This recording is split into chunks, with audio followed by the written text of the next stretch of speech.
रेवेंसवुड के शांत शहर में हर रात एक अशुभ कोहरा छाया रहता था, जिससे सड़कें एक भयानक कफन में ढक जाती थीं। एक लंबे समय से भूले हुए अभिशाप की फुसफुसाहट ठंडी हवा में गूंज रही थी, लेकिन शहरवासियों ने उन्हें महज अंधविश्वास कहकर खारिज कर दिया। एक एक करके निवासियों को ज्वलंत दुःस्वप्न का अनुभव होना शुरू हुआ, जो कल्पना करने के लिए बहुत वास्तविक लग रहा था। पीड़ा में डूबे चेहरे उनके सपनों को सता रहे थे और एक रहस्यमयी आकृति छाया में छिपी हुई थी। जैसे जैसे दुःस्वप्न बढ़ते गए, वैसे वैसे रेवेंसवुड में आतंक भी बढ़ता गया। जंगल की आग की तरह डर फैलने से शहर में निराशा छा गई।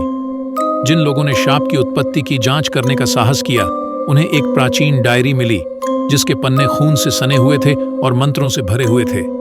इसमें लंबे समय से दबे अन्याय के प्रतिशोध की मांग करने वाली प्रतिशोधी भावना की बात की गई थी। जैसे ही चांदनी शाम को रात हुई, रेवेंसवुड में एक हाड़ कंपा देने वाली चीख गूंज उठी।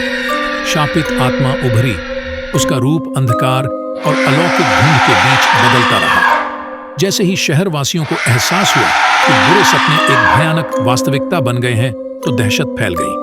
अपने पिछले पापों से परेशान होकर शापित निवासियों को एक एक करके छाया में खींच लिया गया और वे बिना किसी निशान के गायब हो गए। शेष बचे लोग भयभीत होकर एकत्रित हो गए, अभिशाप को तोड़ने और प्रतिशोध की भावना को दूर करने का प्रयास करने लगे।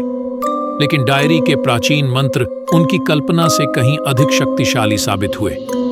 जैसे ही घड़ी में आधी रात हुई, शहर एक अलौकिक सन्नाटे में डूब गया और रेवेंसवुड के प्रेतवाधित कोहरे में दूर तक केवल चीखों की गूंज रह गई।